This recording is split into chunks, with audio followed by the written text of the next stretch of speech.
My name is Octavion. Today we're talking about how to build credit while in college. College is a time for growth and development, and college is a great time where you can start your financial journey for your future career endeavors and life goals and all that jazz with building credit. Credit is super important.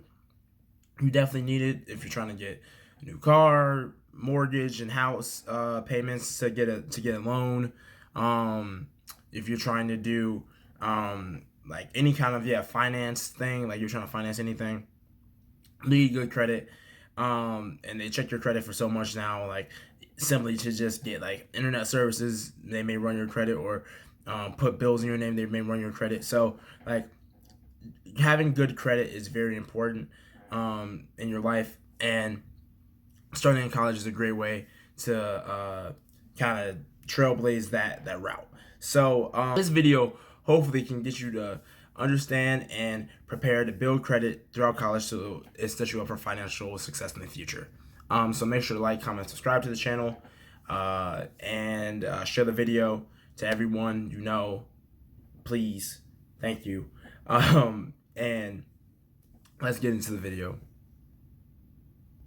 So there's two groups of people. There's people with no credit, and the people that have a little bit of credit from, whether it be like from your family, getting on like your parents or grandparents plan, and being like an additional user on their cards, or also just like being there's another one. You also opening up your credit earlier, maybe in like right before high school. You got the approval of your parents. You can also do that before you're actually 18.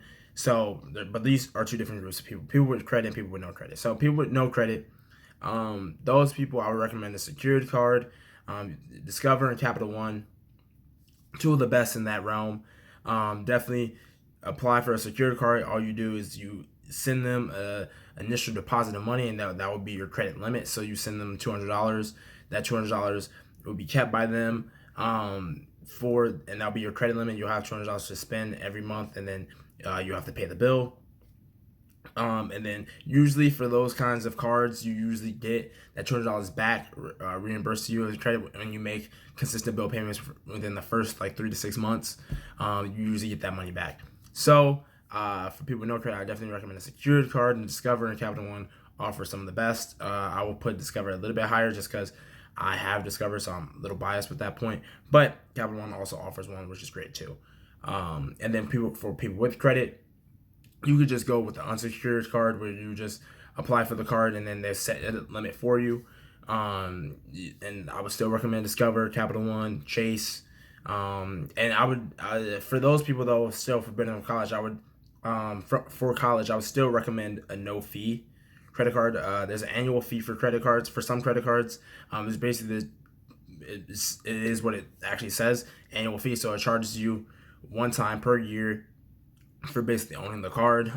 Different companies and different cards have different amounts of fees. I would say for both groups, unsecured and secured cards, don't get a card that has an annual fee, because you don't want to be paying extra money for the card that you may not be using enough money on to get all the rewards, the points, and benefits for. So unless you're really like spending that much on the card. But there's a lot of no annual fee cards, plenty of Discover cards and no annual fee. There's Capital One cards, Chase Unlimited, and Freedom cards are no annual fee cards. The Freedom Flex cards for Chase also is. There's American Express, like Blue Cash Preferred, no annual fee, or the Blue Cash or the Everyday card, that one has no annual fee. There's tons of no annual fee cards that you can find that have different kind of revolving categories and benefits that you can get, that whatever fits your niche, whether it be you spend a lot of money on groceries or dining out or clothing, or ordering stuff online, or gas stations, whatever you spend a lot of money on. There's different kinds of cards that give you those kind of benefits. Travel, there's different kind of cards that give you those kind of benefits that will reward you for what you spend most on. So definitely look in those different kinds of categories, and those, some of them have rotating categories, some of them have like flat rates that you get money back or cash back or whatever on, or rewards for.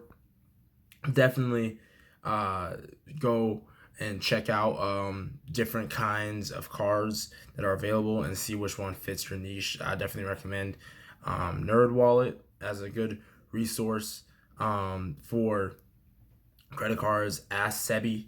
It's a YouTube channel, as well as he has his own website, and it also has a lot of credit information on there as well.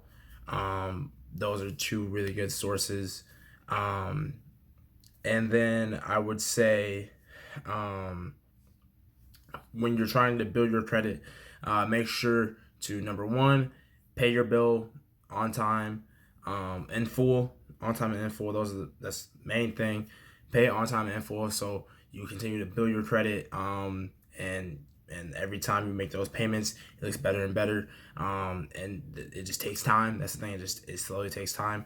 But yeah, that's number one. Make sure to, and then don't also, number two, is your credit utilization. You don't want to exceed above 30% is what experts say, which is weird. Why would they give you that much money if they only want you to use 30%? I know, but it's because the more money you spend on that's closer to your limit, it seems like you're a bigger risk to the credit lenders. So they want you to spend in that 30% range to show that you like using it wisely or whatever for your card. So and you don't want to spend too little because they're like, why do you need it? So yeah, 30% is the range.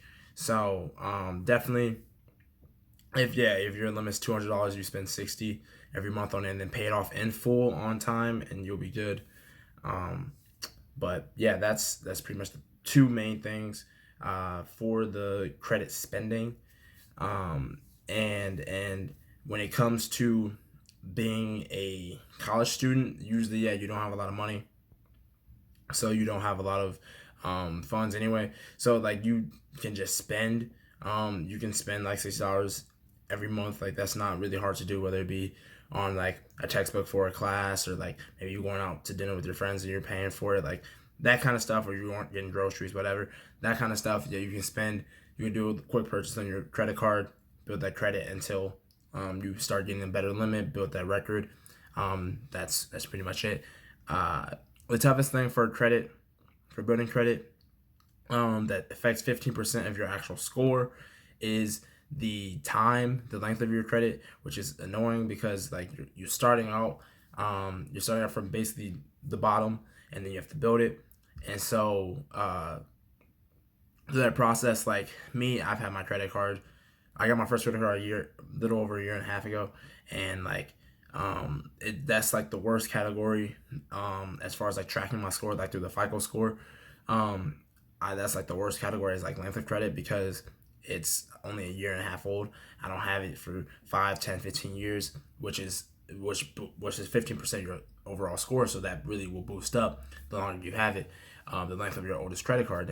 And sadly, I don't have that length, but that's the thing, that you can't really accelerate that. That's only through time. Everything else is great. I do a great job paying it off, credit utilization, having multiple kinds of credit open, having multiple lines open, I would say, not having a whole bunch of hard inquiries in my account. The inquiries also affect your credit score. I have a video explaining everything that does affect your credit score, and I'll link that to this video as well. But yeah, the worst thing is like the length of credit, and you're not going to see progress, but then you're not going to see progress in that category, and that's a little disheartening. But honestly, just keep your no fee, and that's where the no fee credit card comes into play, because if it has no fee, there's no negative portion of having the card. So you just have that credit card open for as long as you are alive, pretty much, and just use it periodically. And as long as you have that card open, your length of credit is going to continue to increase, because you kept that oldest line open and it has no fee, so it has no negative impact on you. So definitely do that. And yeah, that's pretty much the end of the video.